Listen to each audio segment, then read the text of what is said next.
Hey, hypothetically, if a pop-up in your head said an unauthorized entity is trying to enter your mind, do you accept? What would you do? Also hypothetically, what if it had a countdown timer? Why would you even ask such a question?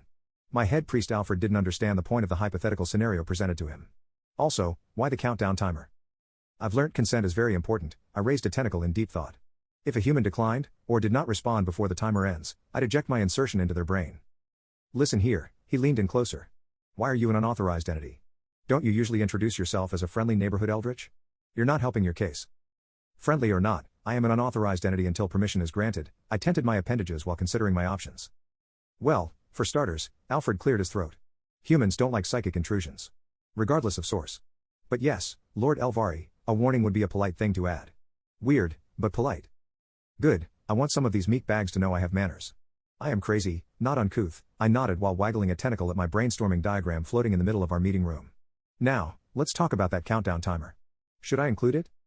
He paused, scratching his beard. A countdown timer creates a sense of urgency. Some might panic. Others might delay it until it is too late. Interesting. I smiled. How about 5 seconds? And I add a smiling emoji so they don't panic? 5 seconds? What is this? Some QTE minigame? Alfred was incensed. Are you playing with people's minds? Elvari, psychic intrusions aren't a game to humans. You need to give adequate time to think things over. Maybe 5 minutes instead of 5 seconds.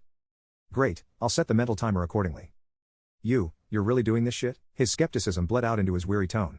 Look, if your objective is to have more people accept you probing into their brains, reading their thoughts, flipping through their memories like a child at a used book garage sales, you could start with a little assurance. Oh, I get it, a metaphorical light bulb lit up in my head. Your brain shall not be eaten. Gray matter shall not exit your orifices, I swear upon my true name. That is totally not reassuring, Alfred sighed, slamming his palm into his face. I'd run and scream and lose my head. Humans, so fickle, it was my turn to sigh as I slithered off my chair. So hard to please. Consent, not easy to obtain. What if I had a checkbox to opt out of the timer? Make it optional? That's kinda weird. Not the good kind either. I have a brilliant idea. I shot up with flailing tentacles in the air. I could roll out a survey to find out what my humans of Innsmouth think. I'm not entirely a completely unknown foreign invader into their brains. Now, I need to find a way to simultaneously question 1,000 brains tonight. God damn it, that's a terrible idea. He threw his arms up and threatened to storm out of the meeting room. Wait, I raised a hand in protest. Why don't we do a quick trial run? Just you and me. Then, I'll read through your suggestions and redesign my mental pop-up. Hello, mortal. Your friendly neighborhood eldritch would like to share a moment of cosmic communion with you. Do you accept? See? I took his suggestion to my hearts. This sounds like that charming young man next door, right? Right? Gaze upon this Learn More button. It will explain the process in detail. See? I included an option for mortals to know what they are getting into if they accept my psychic intrusion into their brains. How very transparent of me. Stare at this About Me button. You will learn more of your most unholy abomination Lord Elvari of Innsmouth. Here, they can even learn more about this entity trying to get into their minds. Humans fear the unknown, right?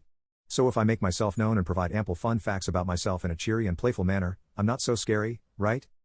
Accept to receive ancient eldritch knowledge for free at no cost. No cost to your sanity. No payment required. Of course I must offer a benefit. How else would they accept? Humans love free gifts, right? And lastly, the option to decline.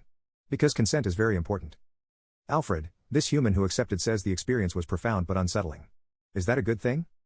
Probably. He did accept and came out of it in one piece and of sound mind. I waggled my tentacles in great joy. Great. Let's run another psychic intrusion focus group test. Alfred groaned. Please no. I'm too mortal for this shit.